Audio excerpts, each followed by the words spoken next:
Hey, triple threat. Just trying to find a hold on.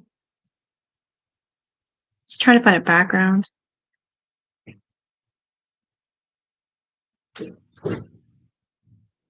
Oh, okay, that's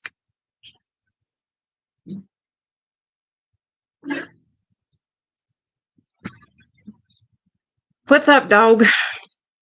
Hey, country girlfriend.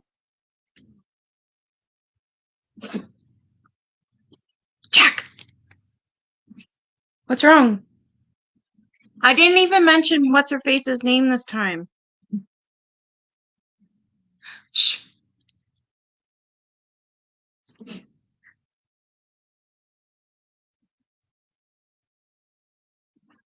Jack.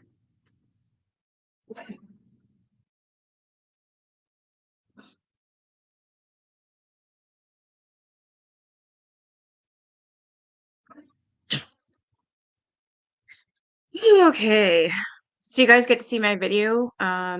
Yesterday I did. I finally went into the cemetery. Of course, I was scared. I'm such a wimp. Oh my God.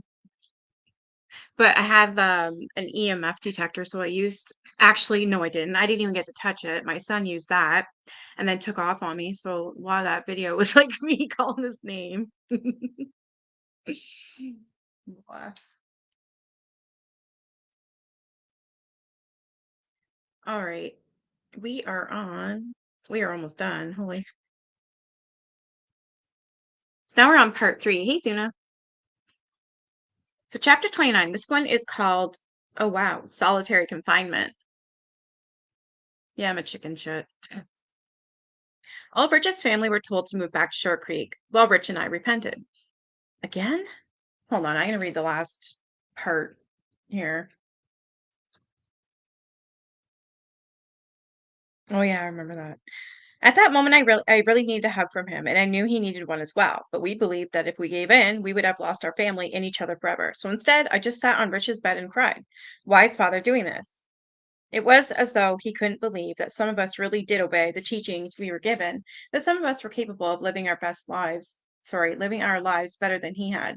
Not long before, one of father's special wives had confessed to some of us girls that father had had intercourse with his expecting wives, the very thing he was punishing us for now, and we hadn't even done it. I watched as Rich walked out the door the next morning. I had no clue I would never see or speak to my husband Rich again. I gave you one.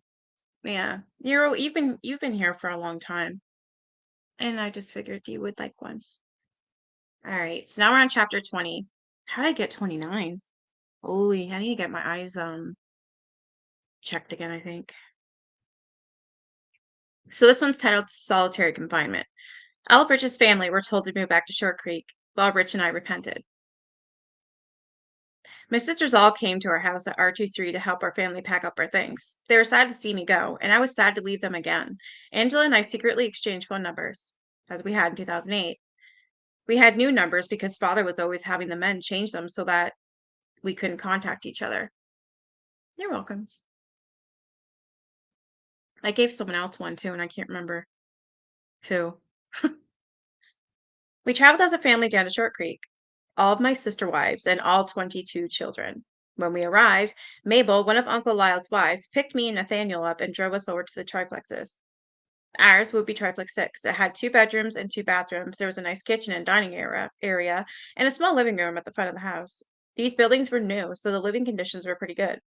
The yard was about the same size as the living room and entirely fenced in. There was another tall fence surrounding all the triplexes, which made it feel like a prison compound, complete with security to make sure I stayed inside. Oh, it just creeps me out having to live that way for these people. There was nothing for me to do but sew. There was nothing for Nathaniel to do at all. There were no toys, no books, no other children to play with.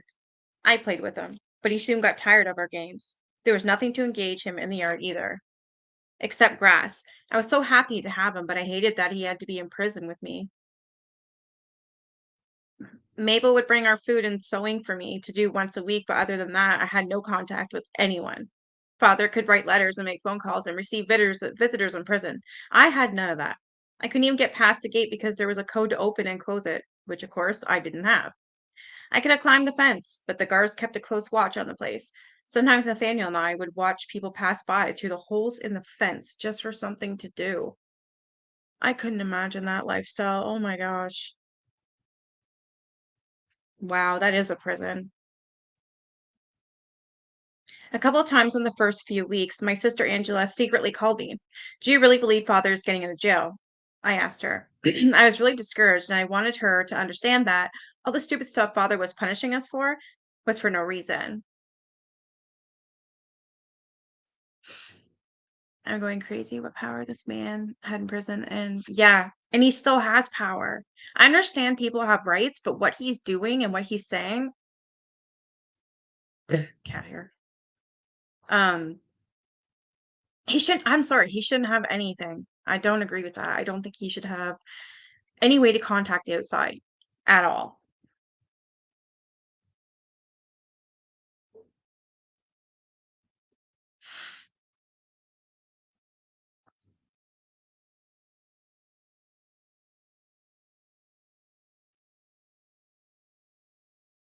We have to believe that Rachel Angela said, but she didn't sound convinced. The food Mabel brought was disappointing. There was never very much, and with all of the new restrictions, there was little variety. At times, it was hard to feel grateful for it. Yeah, I agree. He shouldn't have anything. Exactly. No calls, no emails, nothing. And then I feel like they're not even I don't know. I feel like they're not even observing what he's saying and what he's doing because if he's still giving out instructions to these people, like I know this cult has went down, but there's still people that are there and believe in this moron. And I don't know. I feel like he's obviously done something, quite a few things against the law. And I feel like when you're punished, you don't get those privileges. You shouldn't, and he should never get out. 2 months in, I didn't think I could stand any longer. 60 days without my children. I felt like an eternity to me. I couldn't imagine how long it felt to them. I decided I would try to call my sister wife, Susan. The sister wives knew I wasn't supposed to talk to anyone, but I decided to risk it. The worst that would happen is that Susan would tell on me for calling, but she was the nicest and the most sympathetic. What are you doing? Hey, psst, Ash. Okay, you're lucky. So she was the nicest and most sympathetic out of the 4, and when I called, she answered right away. Susan was so glad to hear from me that we talked for half an hour. She told me how my children were doing, although she didn't dare put them on the phone with me for fear of getting in trouble herself. It meant a lot to me that she at least told me how they were. A few days later, Uncle Lyle called to me to say that the triplexes were being evicted. What? Ever since Father's arrest, the government had been seizing the church's property in Short Creek, so I had to move to a little blue house near his. I was delighted. I wanted to burn the triplexes to the ground, and I know every member of Father's family who had directly or indirectly experienced the punishment he inflicted felt the same way.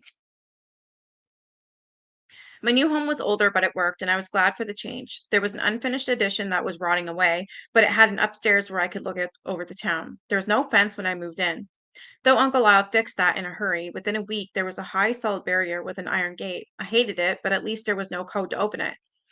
I could go out if I felt brave enough. I called Susan to tell her where I was, and she and Gloria came by to visit me a couple times. Then her sister wife Molly found out and told Uncle Lyle, "Hey, cool gamer."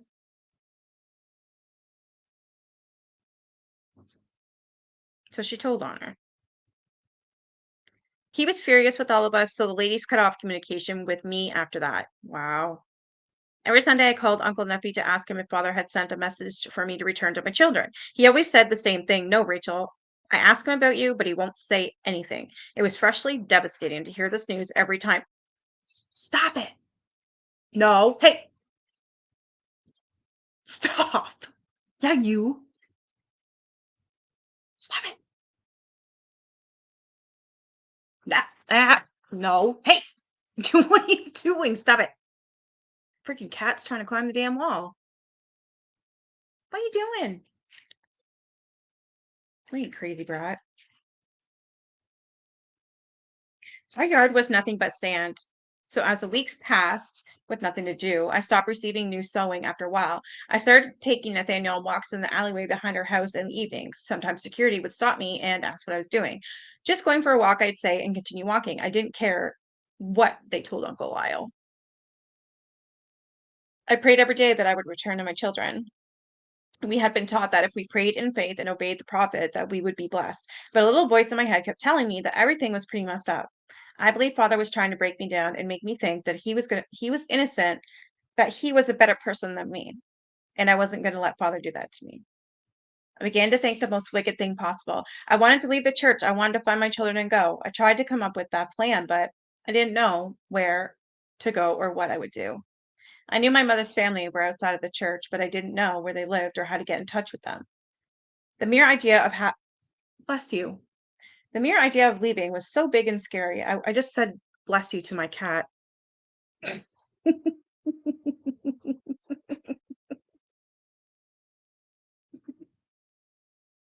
tired.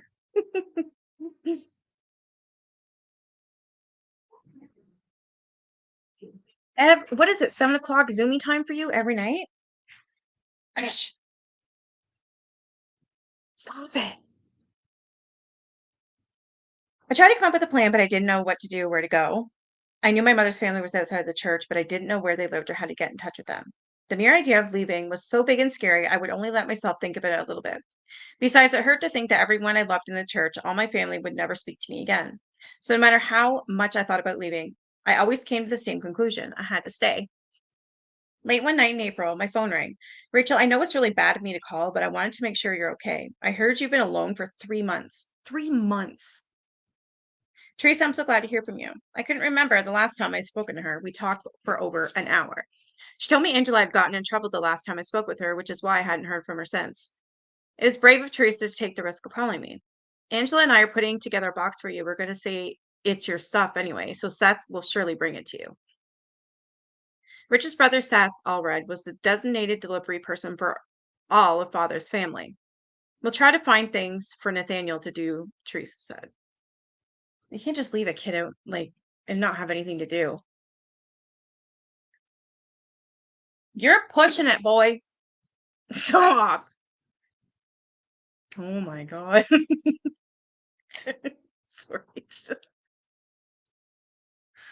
Uh, Though weeks and months passed, time seemed like one long, terrible day because nothing changed. Nathaniel and I would go to bed early as possible, usually around 7:30 at night. Then we would sleep until 9 o'clock in the morning so that our days wouldn't seem so long and boring. Each day was hot, bleak, and dry. I tried to stay as busy as possible. There was nothing to do. I sewed. I always did some preschool work with Nathaniel. When he was napping, I would record songs for my children or make scrapbooks with their pictures. Some days, Nathaniel and I would go outside in our bare feet and sit in the hot sand. Nathaniel would play like his palm was the bucket of a track hoe, letting the sand fall from his hand mechanically. Within 2 months, the box from Teresa arrived. Nathaniel and I were overjoyed. My sisters had sent magnetic letters and some rocks and a few small balls for him to play with. I knew this was their scrapings, but he was glad for anything. They also included some photographs of themselves and a song that Teresa had written for me. When I heard it, I wept intensely. The thought that someone cared about me meant more than anything else. Around this time, one of my father's sisters, Aunt Marcia, moved in next door with her children. I watched them move their belongings and get settled. I knew Aunt Marcia's girls were rebellious and hated tattletales, so I was tempted to go over and say hello. However, I didn't know if they were members or non-members. I was a non-member, so if they were still members, they wouldn't be able to speak to me, or if they did, they'd get in big trouble for doing so. Actually, if anyone talked to me at all, even a non-member, they would get in trouble because I was Father's daughter. Father's family was supposed to be in hiding, and no one was allowed to speak to us. I decided to give it a shot. Hey, Snoops. Oh, no worries. Oh, you'll have to, I can't play that intro or outro. It's saying that the file doesn't even exist anymore. I don't know what's going on. One evening, I walked out of my back gate and snuck over to Aunt Marcia's yard. Her girls invited me right in and shared their dinner with me. The meal was so good. They had a food card. which father forbade his own family to have. So they had a lot more food and a greater variety than I did because they didn't obey all the strict eating rules. This effing guy, man. Also, they were excellent cooks. Soon, Aunt Marcia's house became my second home. Even after security reported to Uncle Al that I was going there and he got after them for talking to me, they continued to invite me over. They were as sick of all the weirdness as I was. There's at least a benefit to having so much one on one time with Nathaniel. I was able to teach him all of his ABCs and numbers by the time he was 27 months old. He enjoyed the learning because it was something to do. And by 29 months, he was starting to read. Wow. Oh, yeah, I didn't. I did, but on the wrong device. I did on my phone for some stupid reason. I wasn't thinking. I was so proud of him that sometimes we go over to Aunt Marcia's to show off his reading to her family. On Sunday mornings, when everyone was at meeting, the roads were deserted, so Nathaniel and I would go walking through the town trying to figure out where my children were living. One Sunday that May, I found them. The house was so close to community garden, surrounded by a tall metal fence, covered with black privacy film with solid padlocked iron gates. Wow. Fortunately, there was a few holes in the privacy film so Nathaniel and I could peek through and watch my other children at play.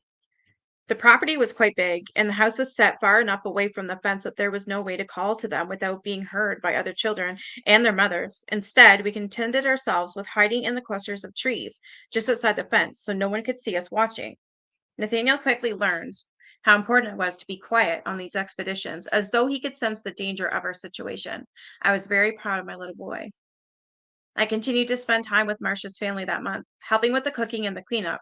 On Thursdays, the family made Uncle Lyle's personal meal. Different families took turns preparing food for him on different days of the week. It was considered an honor, right? And the people who cooked for Lyle made sure he ate well. Uncle Lyle was always telling the people that he ate only one meal a day plus snacks to save money, trying to convince everyone else to eat less. But we all knew that his one meal a day was a feast of 7 courses or more. Holy crap. I would freak. Finally, Uncle Lyle got tired of Aunt Marcia's girls disobeying him, so he moved them away from me. I really started to hate him then. I wanted to go through what I was going through. I wanted him to go through what I was going through. Never allowed to leave his home, make a phone call, write a letter, talk to someone. Let's see how obedient you are then, I thought. My days went back to sewing. So. I finished at least one dress every single day. I also tried to make Nathaniel happy in his boring world, but the truth was that I died every day inside, wanting my other children back. I knew I had to be strong for them. I prayed every day, but it was no use. I almost lost faith in God. I remembered Rich was suffering the same loneliness too, then I never heard from him because we shared a bank account. I called the bank several times and listened to his transactions and figured out that they were being made in Iowa, so I knew he must be living somewhere there. Each day as I sat looking across town, I wondered what Rich's weather was like and if he was surviving the loneliness. I was sewing one afternoon at the beginning of June when my sister wife Susan walked into my house. What are you doing? I stunned. I mean, I'm happy to see you, but I'm sick of everything Susan said. There's way too many children for us few ladies to take care of, and the other ladies won't hardly do anything. Sorry, I just felt like running away. Come sit down, I said. You have to tell me about my children. How are they? Susan filled me in on everything. Lavender kept wetting her pants. Gloria was often frustrated with her. My poor little girl. She was just 3 years old. Was getting urinary tract infections that made her wet uncontrollably. Hearing this made me so sad I couldn't help her. Why is it her children keep getting sick with these women? Like that is really a huge concern for me. Oh my God, super. On both accounts.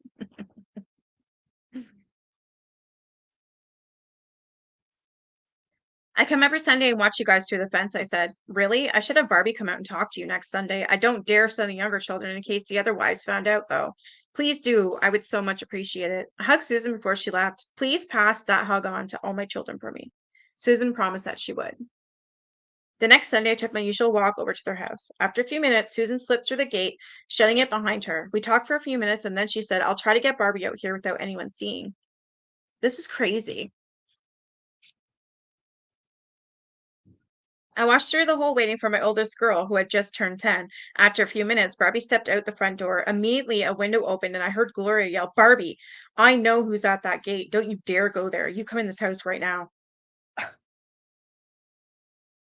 Barbie froze in her tracks. She looked over at the fence where I was, then back at Gloria. I knew she was too afraid of Gloria to come over to me. She turned and went back inside. Yeah, good point.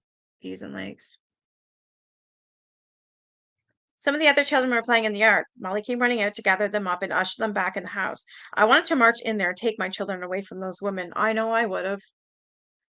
I realized that Susan had left the gate unlocked, so I took Nathaniel's hand and walked right in and up to the house. I tried the back door first, but it was locked. I went around to each door, but they were all locked. All the blinds were all shut.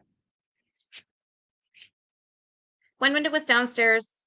One window downstairs was partway open. I lifted Nathaniel up to it and slid him through. Then I climbed through after him into Susan's room. I walked out in the hall where Molly had the children kneeling down and praying that the bad person at the gate would go away. This is somebody's mother. When the children looked up and saw me, they stopped praying. It wasn't a bad person. It's Mother Rachel. They all ran to me and put their little arms around my legs and waist, but I think they were even happier to see their baby brother. Molly and Gloria quickly went to their rooms. I suspected they felt pretty stupid for deceiving the children. Mother, I'm sorry they wouldn't let you come in, Barbie said with tears running down her cheeks. I knew it wasn't a bad person out there. I put my arm around her and walked into one of the girls' bedrooms. I'm thinking about taking you and all my children with me back to my house. She smiled. Okay. My phone rang in my pocket. Uncle Lyle. Of course, one of my sister wives had called him. Hello, I said, trying to sound as though there was nothing out of the ordinary happening. Rachel, what are you doing? Nothing, I said sweetly. You call breaking and entering into a home that is not yours, trying to steal the children, nothing? It's her fucking kids. Wow. It was then I knew for certain that Uncle Lyle was never going to let me take my children back. I'm coming over there, Lyle said. I knew that meant he'd give my children an angry lecture, and I wanted to spare them that. Susan's going to drop me off at my house now, I told him. Uncle Lyle was already there when we arrived back at my house. I told Susan thanks, and she drove off. What are you thinking, disobeying your father like that? I hated everyone and everything then. Lyle kept yelling at me, saying terrible things about me, but all I could think about was how broken my heart was. What had happened to my life? After Lyle left, I lay on the couch with Nathaniel, snuggled close to me, and I cried. I stayed that way all afternoon. I knew father would hear about what I'd done, and I probably wouldn't see my children for a long, long, long time. It was August, and I decided I would give it 2 more months. If I didn't have my children by October, I was going to call the police. I would have called them right, like, once Lyle gave up, way before, but that's just me. I would lose every friend I ever had, but I had to do it for my kids. They needed me. Every day I felt their need, and it was killing me. I knew I couldn't be without my kids much more. Giving myself a definite time to get my children back made me feel like could last a little longer. I started to make a plan. In the evenings, Nathaniel and I would sit on the fence where everyone could see us and watch people go by. I was done caring what anyone thought about me. I've been told not to be seen, but I wanted to be seen. I was told not to speak to anyone, but I wanted to speak to everyone. Oh, gee. And then 2 weeks passed, and I got another message from father. It is crazy. Now we're on chapter 21, and this one is titled Enough. Hopefully, it is enough for her finally. Do you really believe I did what he said? My uncles Isaac and Lyle were in the room when Uncle Nephi read father's latest message. Isaac had always been the kindest of the three. Nephew was kind enough, but he never broke father's rules. Lyle was by far the meanest. In the message, father was still accusing Rich and me of lying to him about having sex when we were expecting a child. He also accused us of covenanting with each other to lie to him.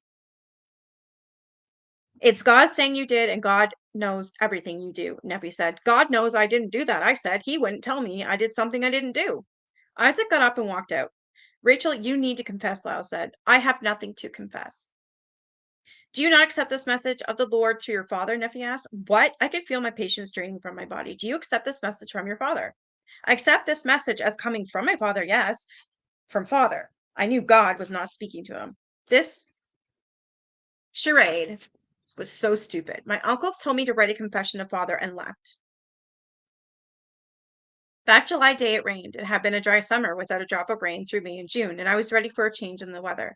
Nathaniel and I took off our shoes and socks and walked down the road in the storm. He loved running through the puddles. I didn't even care about the lightning. Usually it made me nervous because Monica Jessup, my little sister Barbie's mother, huh? Usually it made me nervous because Monica Jessup, my little sister Barbie's mother.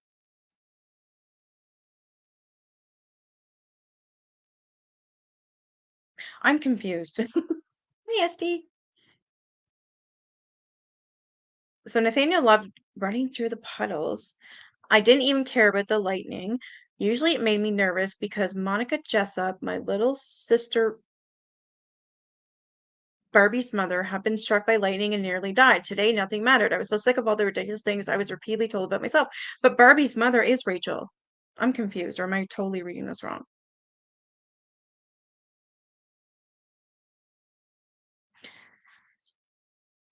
Aunt Marcia's girls drove up in their pickup truck and yelled, "Come with us, Rachel." Nathaniel and I jumped in the back. Marcia had five girls. Their ages ranged from 16 to 26. They were all in there. Lenore was the wildest and the most fun, and she was driving. Yeah, but it can't be because Barbie is Rachel's daughter. What? I don't understand what that means. That's why I'm so confused. Like, what?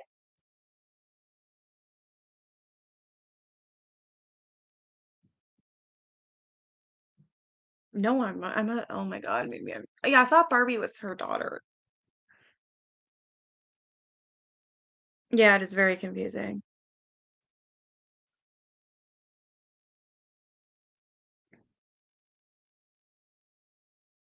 They were all in there. Lenore, who was the wildest and most fun, was driving. The rain was coming down so heavy the roads had turned to rivers, but Lenore tore through them with abandon. We all got soaked in the water and splashed up all around us. It felt so good to cool off. Yeah, I don't know. It's like usually it made me nervous because Monica Jessup, my little sister Barbie's mother, had been struck by lightning and nearly died. She's saying herself got struck by lightning? So confused. Because her father made Rachel name her daughter Barbara. It's so long. I don't feel like it's growing.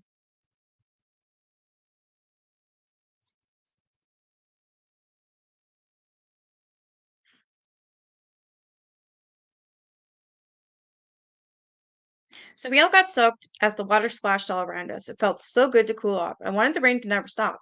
In the distance, the sky began to clear. Then I saw a rainbow at the south end of the valley. "Let's go find the end of it," I said. Lenore goosed the engine and we took off. Of course, the rainbow was always ahead of us, but we laughed and laughed, chasing it until it was gone. Monica Jessup, her little sister's Barbie. Yeah, but Barbie's her daughter, so I'm not.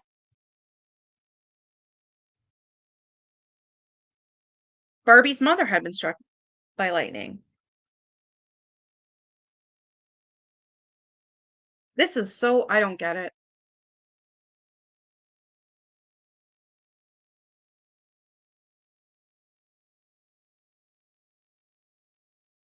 I don't know.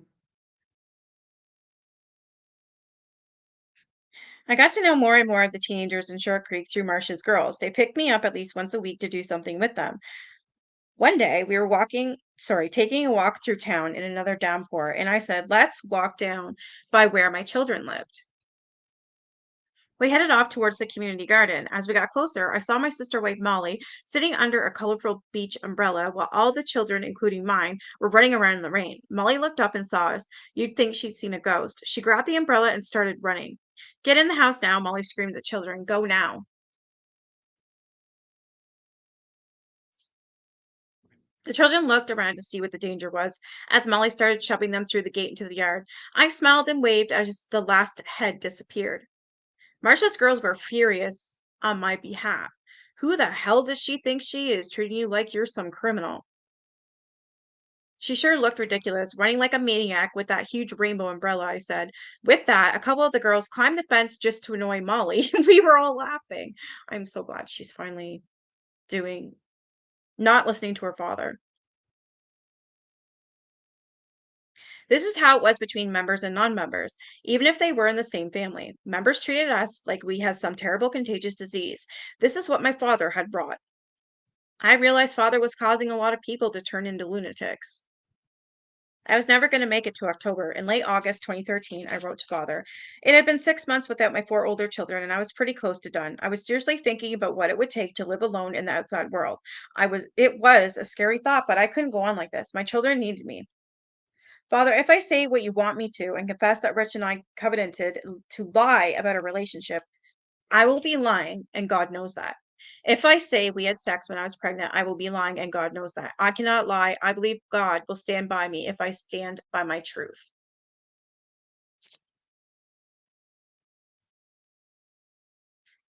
There were days I wanted to stand on the roof and shout to everyone I saw passing by that this was all a lie, that Father was taking everyone down into a deep, dark pit. But they were also thoroughly indoctrinated. They continued to believe that God's prophet was incapable of wrongdoing. Not one was going to convince them otherwise, especially not me. I continued sewing diligently so that I could continue receiving my share of lousy food, but that was only an act of obedience. I walked whenever and wherever I wanted. Unless Marcia's girls picked me up for a ride, I didn't care what security thought of me or what they reported to my uncles. And then came a miracle. On August 27th, 2013, Uncle Lyle called me. Rachel, your father wants your children to come live with you. Seriously? Yes, you are still a member, and he doesn't want you to be a member, Lyle said, but your children are to come live with you. So why stay? She's not a member anymore. And if she gets her children back, hopefully this is when she leaves. I sat down on the floor in the hall with the phone still at my ear. I'm going to move you to a bigger house, and then we'll bring the children to you. It'll take about a week. I was sobbing. Really? A week? Yes, Rachel, Lyle said, and then he hung up on me. Why now? Why was father suddenly giving my children now? I can only imagine that father was starting to understand that he didn't have power over me anymore. I was no longer going to put up with this craziness. Father better be nice to me, I thought, or I might leave and tell his secret. Girl, leave and tell his secret. On the evening of September 5th, 2013, my daughter Martha's what? Now she's saying her daughter's Martha. But you just over here you said, oh, that was Monica. Sorry, my bad.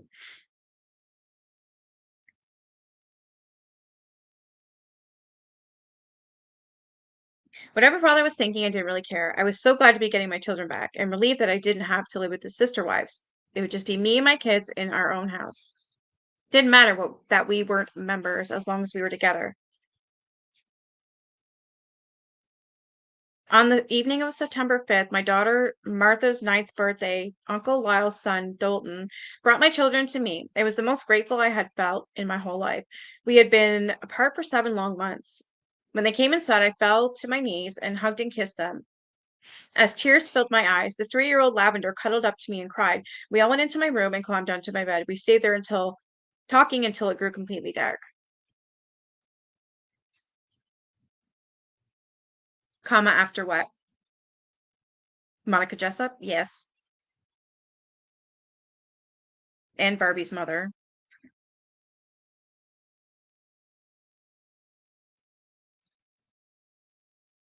You can all sleep here, I said. It was crowded with all 6 of us, but I didn't want to let any of them out of my sight or my reach. As we lay in the dark, Lavender said, Mother, what bad thing did I do so that the prophet took me away from you? It wasn't you, I said. You never done anything bad ever. And I promise you with all my heart that I will never let them take you away from me again, no matter what anyone says. Lavender put her arm around my neck and snuggled in closer. Okay, she said and fell asleep.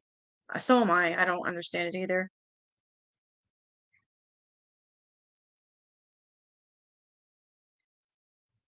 The next days and weeks were a time of healing, but it wasn't easy. We had all been hurt deeply by what we'd experienced the last 7 months. Barbie and Martha told me about the see, it's her daughter. Barbie and Martha told me about their troubling experiences with their other mothers. Like, I don't get it.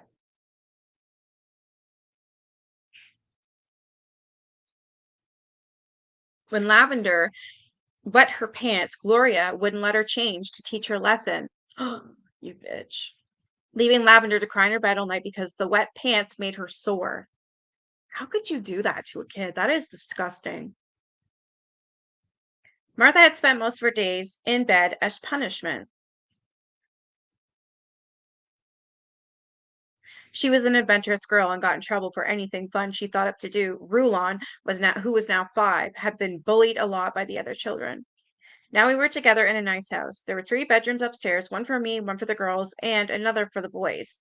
Downstairs, there was a good-sized living room with a vaulted ceiling and lots of windows. The kitchen cabinets and banisters were all made from cherry wood. I spent most days homeschooling them and giving them piano and violin lessons. I was so grateful for the opportunity to do the daily household chores now, make meals, wash laundry, and clean house for my children. Can you imagine? You're so grateful just to do normal things.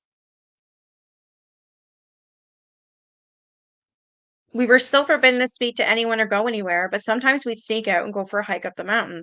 Or I'd ask Marcia's girls to come and get us and take us on a ride to the park or just around town. Security would sometimes stop us to remind me your father doesn't want you out walking, and Lyle would call me and tell me himself. I didn't care. 2 weeks after I was reunited with my children, father sent a message that my children and I were to be, oh my God, rebaptized yet again, which would make us members of the United Order again.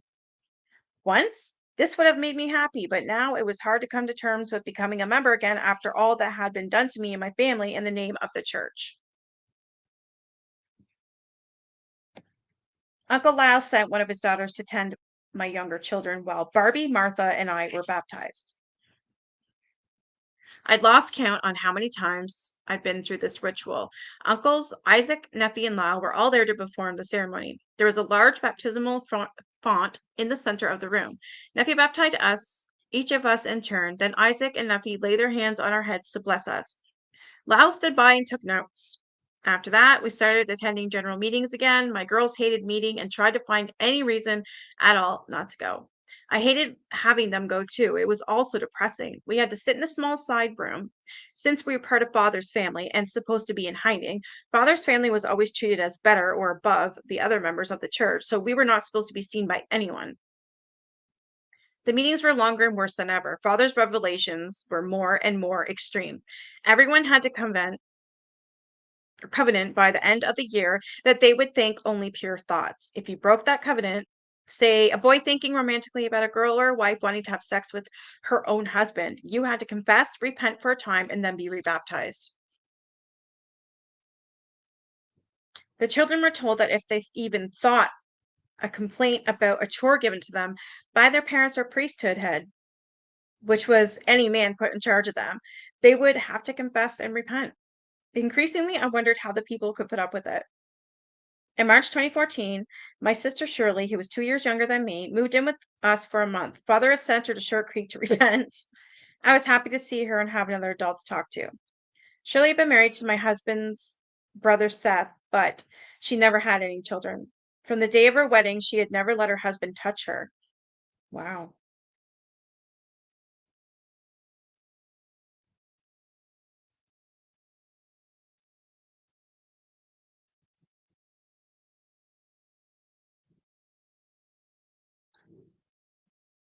I am so sorry.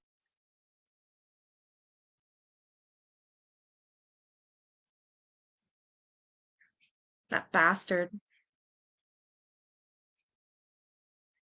3 years.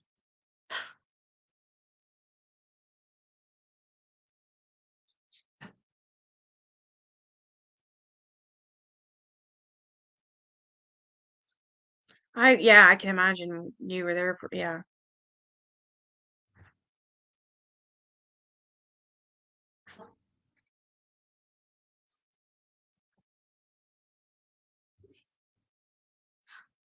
From the day of her wedding, she had never let her husband touch her.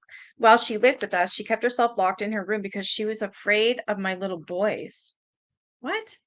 A 2 and 5-year-old. If they came near her door, she yelled at them to go away. Nathaniel and Rulon became afraid of her because she was so mean to them for no apparent reason. In my heart, I had my suspicions. One night, she and I were talking, and I said, "It's really hard on my boys when you treat them like that. I don't know what's wrong with me. They frighten me." I knew she'd never tell me the truth, but I asked anyway, "Were you abused by a man when you were younger?" "No," Shirley said quickly. Too quickly, I thought. Then she changed the subject. When the boys were in bed at night, she could be a lot of fun. But having Shirley living with us was like having three more children to look after. She was terrified of mice, so of course, they found their way into her bedroom. She would come get me at midnight to help her get rid of one. I was no fan of mice either, so inevitably, she and I would stand on the bed or the counter while brave Martha got the mouse out from under the bed. That is wow, I can't believe that. That's crazy. Nice parents. Sorry, nice parent. Why the hell would he do such a thing? That is wow.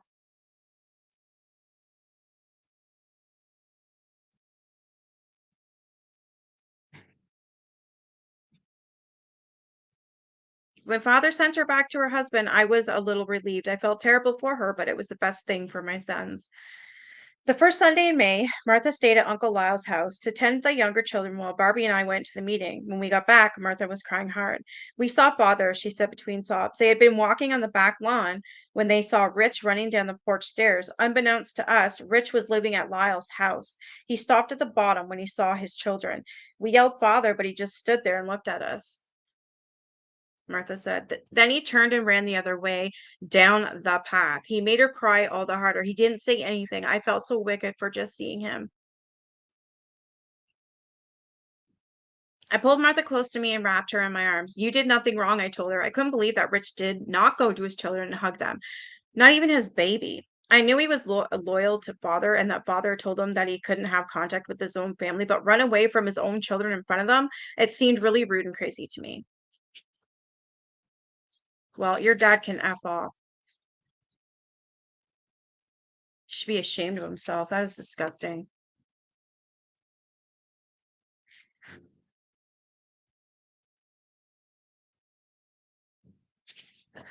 You're doing amazing now, especially with the work that you do.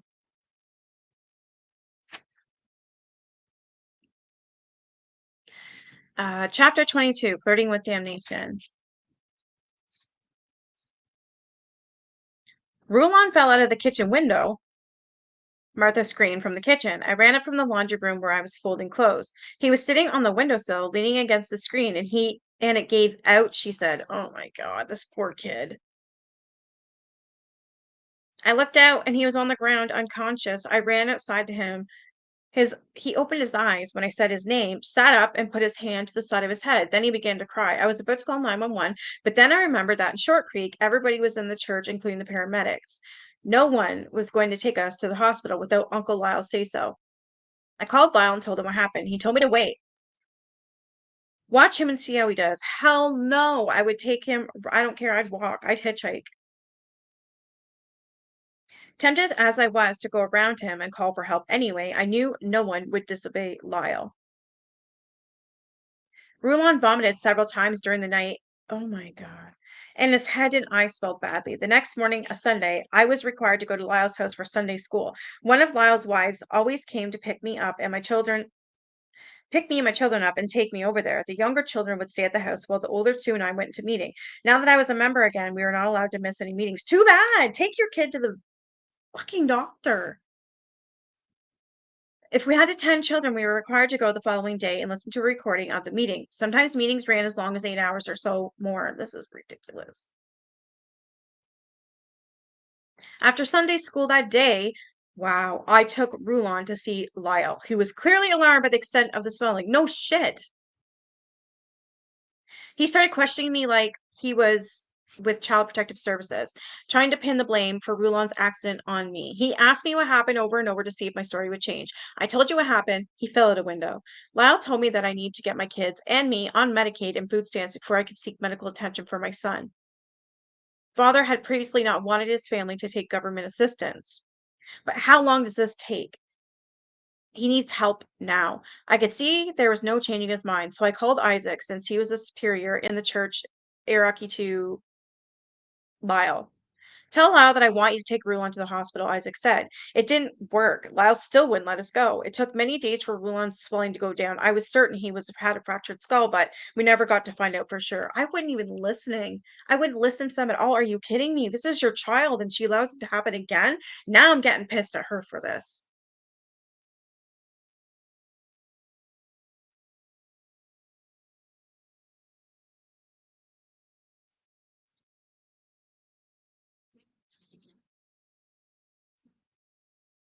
Uncle Lyle had one of his wives figure out how to get me and my children on food stamps and Medicaid. Another wife told me that when my food card came, I was supposed to give it to Uncle Lyle if I wanted to be taken care of by the church. I wasn't happy about that. I wanted my food card. So often my kids and I had gone without the food we needed because we were limited to what was brought to us by Lyle's family once a week. If we ran out of anything before the next delivery, there was nothing we could do about it. Once, we had only a bag of rice to eat. I didn't know that I didn't know then that the government had seized the church's money after Father's arrest. I can't say if that's why food was so scarce. I didn't know that there was a time when Father sent a message from prison that he wanted copies of his Revelation book to be printed on top quality paper and bound with the best materials. These books were sent to leaders and law enforcement officials all over the world at a cost of 2 million, which drained the church's funds, and for a time women and children in the church went without food, new clothing to pay for this publication. The church's leaders did not have to do without though. Every Sunday, we were at Lyle's house and we saw that his family ate much better, not only than us, but than all the people. There was always sugar, nuts, and other nice things to eat that we never had.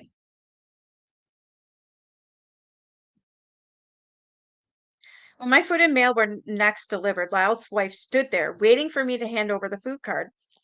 My sister Becky showed up at my house one day in May.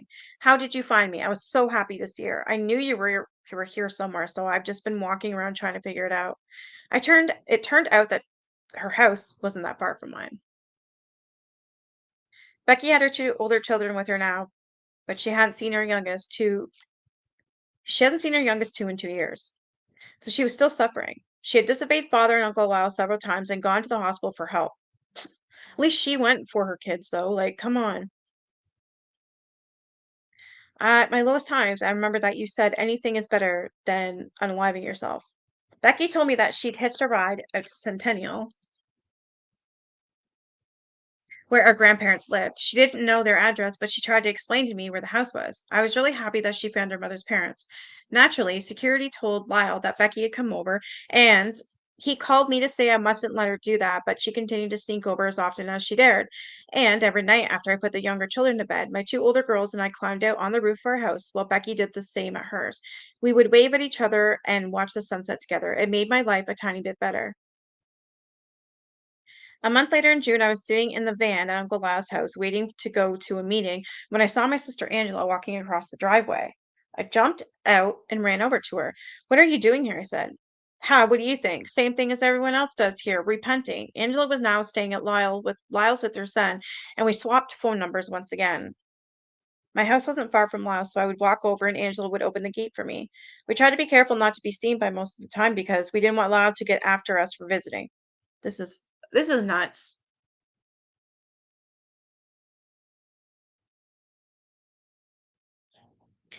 When we could see each other, we talked on the phone as much as we could when we couldn't see each other. It was such a comfort to have Angela talk to and share living alone experiences. At one point, she had gotten very ill with cysts, which had grown so large she looked 6 months pregnant, she said. Oh my.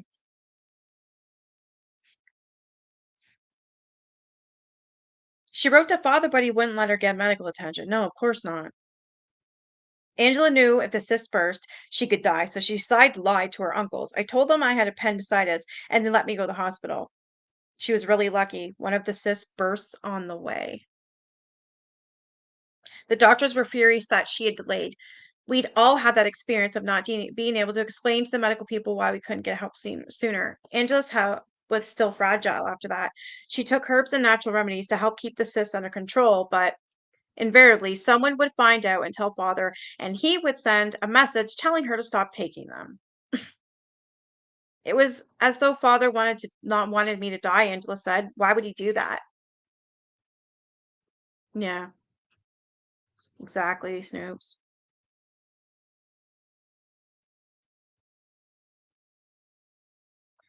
With nothing else left to her, Angela started drinking glasses of water with tablespoons of cayenne pepper mixed in.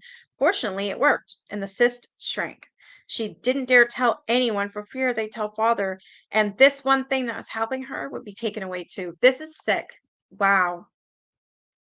Angela and Becky showed up at my house together one night around 10 o'clock. We stayed up talking on the back porch until after 3 in the morning. It was so great to be able to talk about the member versus non-member nonsense that I had experienced. Angela had been a non-member in South Dakota, and our own family couldn't even wave at her.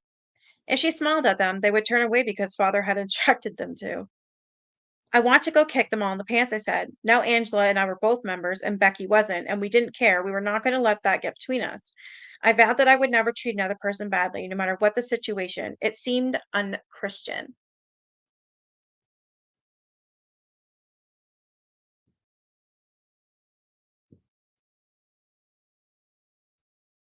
Yeah, you're right. I understand that, Brenda.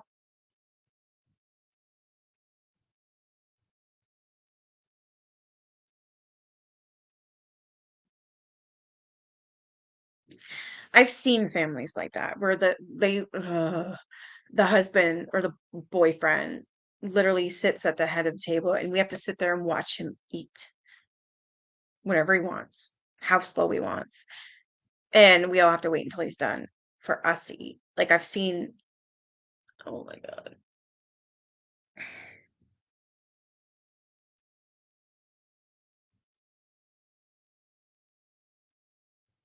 Angela and Becky showed up at my house together one night around 10 o'clock. We stayed up talking on the back porch until after 3 in the morning. It was so great to be able to talk about the member versus non-member nonsense that I experienced. Angela had been a non-member in South Dakota, and our own family wouldn't even wave at her. If she smiled at them, they would turn away because father had instructed them to. That's crazy. Angela and I also asked Becky questions about her grandparents and the family in Centennial.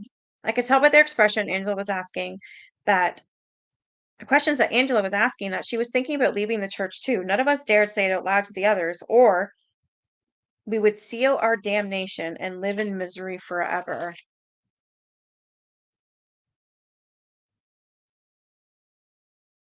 All right, I'm gonna stop there, but there was something I wanted to show you guys. It's a small video. Hopefully it's still on here.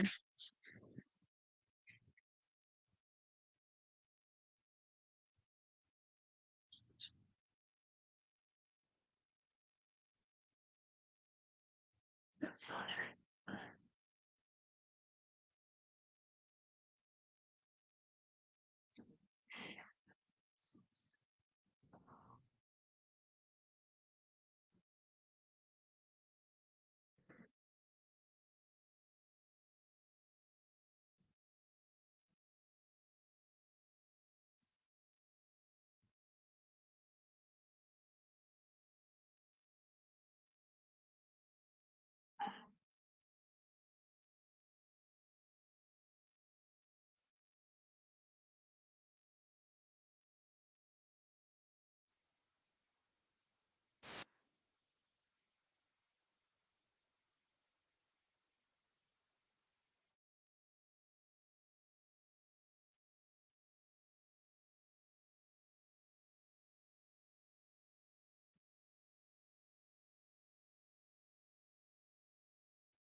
Oh, this is very short.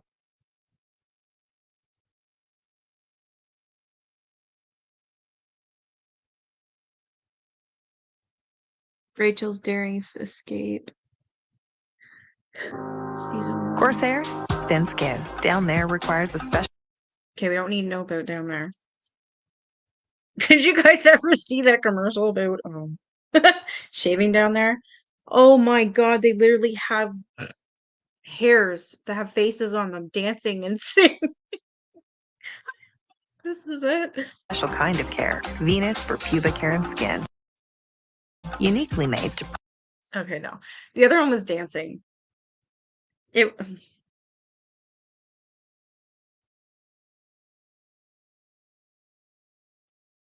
yeah.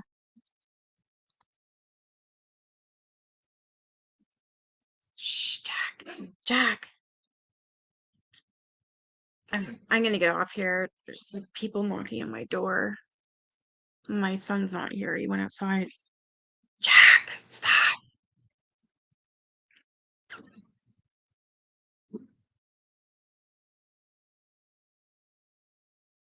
Well, thanks for joining me, you guys. I'll keep doing this, like even for Wednesday when I come back to this and reading the book, I'll show some more clips of these. I like happy endings. I really, really, really, really, really do. And I keep forgetting about this show too. Jack, stop. Jack. All right, I better go. He's not gonna shut it. Thanks guys for joining me. I'll be back, or actually tomorrow I have a live again. It's for the UFO, the Mojave incident. So I'll be reading that tomorrow. And then next week again, same thing with this book. We're almost done it. There's like this much left. Very, very small. Oops. There we go. There's not much.